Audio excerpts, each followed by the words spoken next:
one item of public input. I beg your pardon?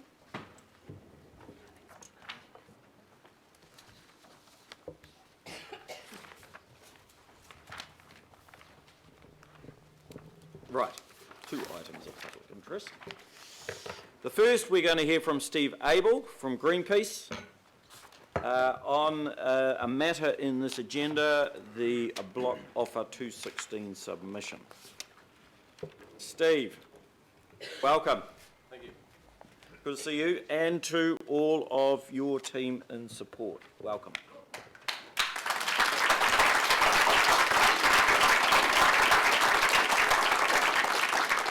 Point of order, Mr. Chairman. Just before Mr. Abel begins his presentation, to avoid any embarrassment to Mr. Abel,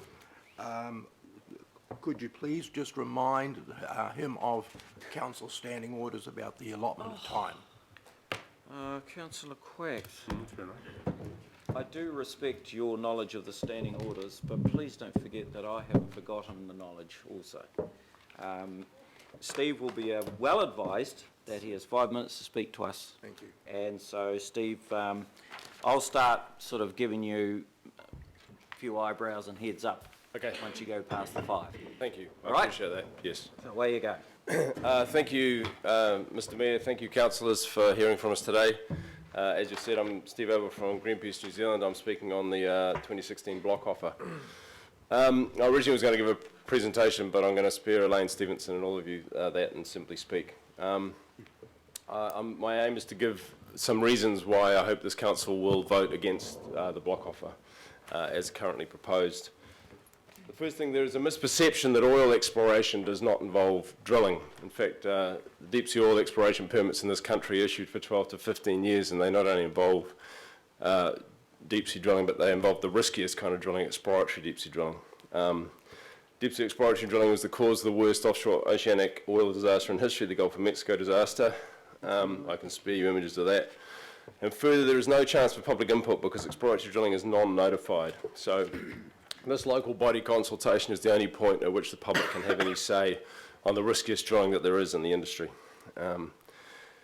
The block offer means seismic blasting over vast tracts of ocean. A healthy ocean is not a silent ocean, but one filled with noises, and Dr. Matt Pine observed, the bioacoustician, a large number of marine species that exist in the Tasman Sea when he observed the seismic blasting up there. Specialist ships go 24/7 over the summer months, blasting over those vast tracts of ocean, and it can disturb feeding, mating, nurturing of marine mammals, and has many impacts on these marine mammals, including, of course, the Maui's dolphin.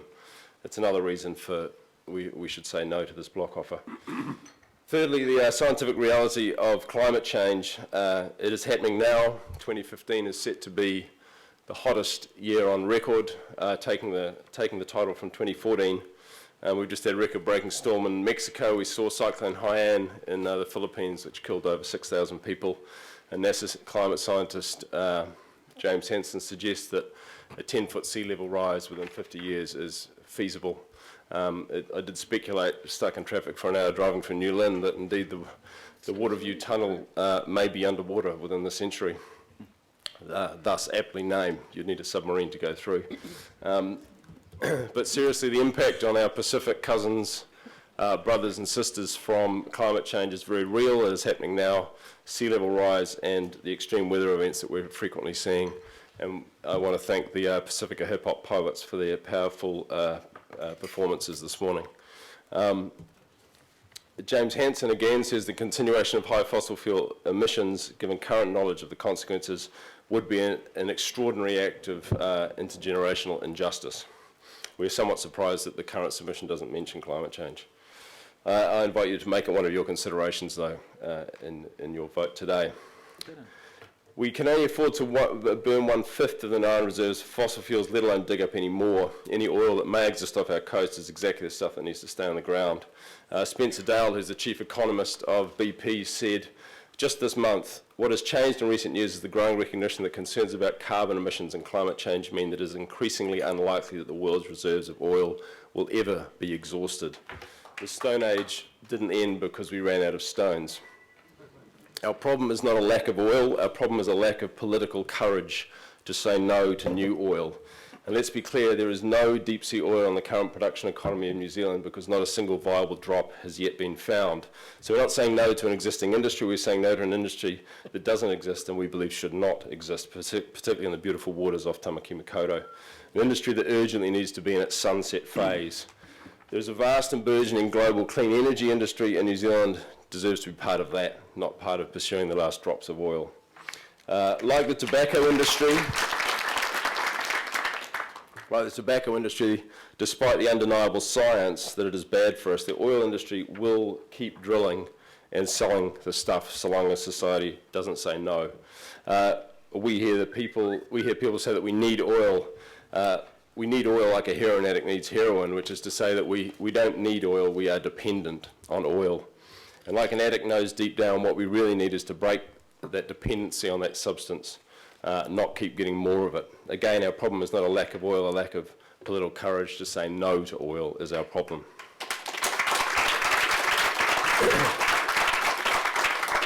And that is what we're calling you to do today at the Auckland Council. We're calling you to be on the right side of history and oppose all offshore exploration and drilling in the 2016 block offer.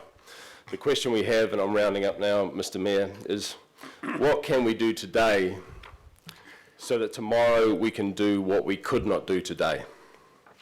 And what we can do today is say no to oil so that our children can live without it, so that they can live without the risk of oil spills on these valuable coasts and oceans and the harbours of Tamaki Makaurau that we Aucklanders hold in our hearts, as you so powerfully and rightly put, Mr. Mayor, so that we can live without the assault on our whale and dolphin friends from seismic blasting, which is done in the pursuit of oil, and so that we can live without the catastrophic consequences of climate change that affects every person on this planet and indeed every living species on this planet. In 1982, Wellington was the first council to declare itself a nuclear weapons-free zone. Within 2 years, 40 councils had made similar declarations. It was largely a symbolic statement, but as we well know, an important one in New Zealand becoming declared in legislation nuclear-free by 1987. Let not Auckland be the last of those 40 councils to say no to deep-sea oil drilling. Let Auckland stand alongside Kaikoura and Christchurch and lead this country to a clean energy future and say no to deep-sea oil drilling. Kia ora koutou katoa.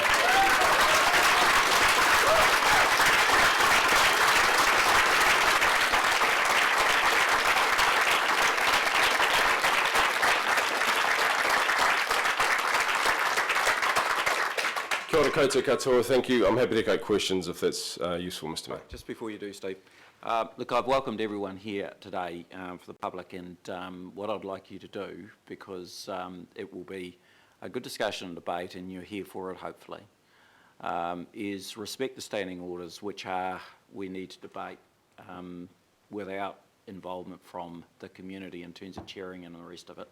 So I'm happy for you to have applauded Steve on this occasion, but can you just respect our standing orders? It's one set of rules for all. Okay, Steve, thank you. Very good. Now I've got Councillor Wayne first and then Councillor Cathy. Okay, two questions, Steve. Yeah. I think the last time you presented, you showed us a video which was the result of a model that Greenpeace commissioned on the impact of an oil spill along the coast. I'm assuming that all of that still stands? Oh yeah, I thought it'd be showing the same thing again. I realised some of the councils weren't there, were absent for that, including the Mayor, but that model depicted an industry standard offshore spill model that shows a very high probability of impact on the west coast of the North Island where a deep sea offshore oil blowout to occur. We modelled a 10,000 barrel a day blowout. Subsequently, it turned out Anadarko modelled 12,000 barrels a day, so our estimate was conservative by industry standards. It took 76 days for that blowout to be capped in our model. OMV, the Austrian offshore shallow water drilling company, modelled 120 days to cap an oil spill in the shallow water off Taranaki in their spill modelling. And the actual Deepwater Horizon Gulf of Mexico disaster, with all the President's industrial capability in that oil drilling region, took 87 days to cap a deep sea oil blowout. So that 76 days was conservative. And again, Anadarko concurred that there was a 51% likelihood of oil reaching Auckland shores if there was a blowout in the 100 kilometres off Raglan in the Tasman Sea. That would have potentially catastrophic impacts on the Manukau and the Kaipara harbours, and the Kaipara being, of course, a spawning ground, as is noted in the submission for snapper. Huge impact on not just our way of life, our oceans, our coastlines and our marine species, but also on our economy potentially from that sort of an event. And that is a low probability catastrophic consequences event that is one of the inherent risks in oil drilling and deep sea oil drilling. Okay, thank you. And the other question I had is, you observed that our submission makes no mention of climate change or emissions from oil. The position that other councils have taken, do they take into account emissions? Yes, other councils have taken into account that, and I noted that some of the dissenting, the opposing local board submissions mentioned climate change in the Auckland region, and that none of the local boards seemed enthusiastic about it, and clearly some were outright against drilling. And this is a pattern we find around the entire country, is there is no council in this country who is saying, yay, oil drilling. At the least they are saying that there must be great caution, and they're expressing many of the concerns that I've seen expressed in the existing submission and by the local board councillors. But we're at a point now where we need to take the step of saying, therefore we oppose this drilling happening, because the benefits are negligible and the risks are significant. Thank you. All right, Councillor Cathy. Well, Steve, could you just say a wee bit more about Christchurch City Council's opposition to the block offer? Yes, Christchurch Council opposed the block offer for last year's block offer, and they made an even stronger statement this year opposing the block offer outright. That was passed by all but one councillor. So it was unanimous last year, their opposition to it, and this year there was only one dissenting vote against that opposition. And a strong statement expressing many of the things that I've outlined in my submission today, which is the impacts on the marine species, the risks and the negligible benefits, and the climate impact of oil drilling. And really they're recognising that for Christchurch it's simply not worth the risk. They are clearly well au fait with the impact of disasters, and they're risk averse, as we all should be, because what is at stake is very significant if something goes wrong in terms of an offshore oil blowout, but also in terms of the impact of climate change. Yeah.